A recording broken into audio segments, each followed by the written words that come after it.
Assalamualaikum warahmatullahi wabarakatuh. Nama saya Zamat Rahmani, NPM 2231209, kelas IF22B. Di sini saya akan membahas materi tentang subnetting mask. Subnet mask adalah angka biner atau notasi desimal yang digunakan untuk memisahkan bagian dari alamat IP yang merupakan bagian jaringan dan bagian host. Subnet mask berfungsi sebagai paduan untuk perangkat dalam jaringan untuk menentukan bagian mana dari alamat IP yang merujuk pada jaringan tempat perangkat tersebut berada dan bagian mana yang merujuk pada perangkat dalam jaringan tersebut. Misalnya dalam alamat IP 192.168.1.0 dengan subnet mask 255.255.255.0, subnet mask tersebut menunjukkan bahwa 24 bit pertama dari alamat IP adalah bagian jaringan dan 8 bit terakhir adalah bagian host.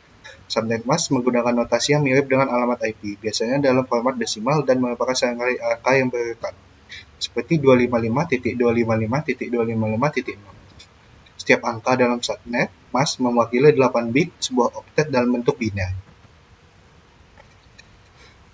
Tujuan subnetting yaitu pengelompokan jaringan. Subnetting membantu dalam membagi jaringan besar menjadi jaringan kecil atau subnet yang lebih terkelola. Lalu efisiensi penggunaan alamat IP. Memungkinkan penggunaan alamat IP secara lebih efisien dengan membagi-bagi alamat IP yang tersedia dalam subnet yang lebih kecil. Penggunaan subnet mask. Identifikasi bagian jaringan dan bagian host. Subnet mask bersama dengan alamat IP membantu dalam mengidentifikasi bagian jaringan dan bagian host dalam alamat IP. Notasi pembagian alamat IP. Subnet mask menggunakan notasi biner atau notasi desimal. Contoh 255.255.255.0 untuk menunjukkan bagian jaringan dan bagian host dalam alamat IP. Manfaat subnetting mask. Manajemen jaringan yang lebih baik. Dengan membagi jaringan besar menjadi subnet, pengelolaan dan pemantauan jaringan menjadi lebih mudah. Pemantauan broadcast domain. Subnetting membantu dalam membatasi area di mana pesan-pesan broadcast jaringan dapat tercapai. Langkah-langkah subnetting mask. Phase pertama adalah pemilihan jumlah subnet dan host. Tentukan jumlah subnet yang dibutuhkan serta jumlah host dalam setiap subnet. Phase kedua, menentukan bit untuk subnet dan host. Mengidentifikasi bagian alamat IP yang akan dialokasikan untuk bagian jaringan dan bagian host. Phase ketiga adalah membuat subnet mask. Menggunakan jumlah bit yang dialokasikan untuk subnet untuk membuat subnet mask yang sesuai.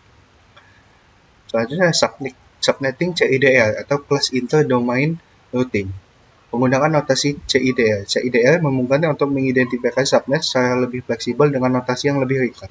Contoh CIDR adalah 192.168.1.0/24 yang berarti ada 24 bit yang dialokasikan untuk bagian jaringan.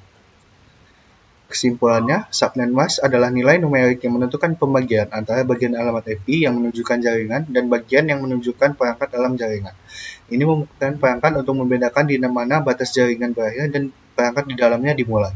Pentingnya subnet mask terletak pada pembagian jaringan, mungkinnya alamat IP untuk dibagi menjadi jaringan dari bagian jaringan dan bagian host, memfasilitasi efisiensi manajemen jaringan.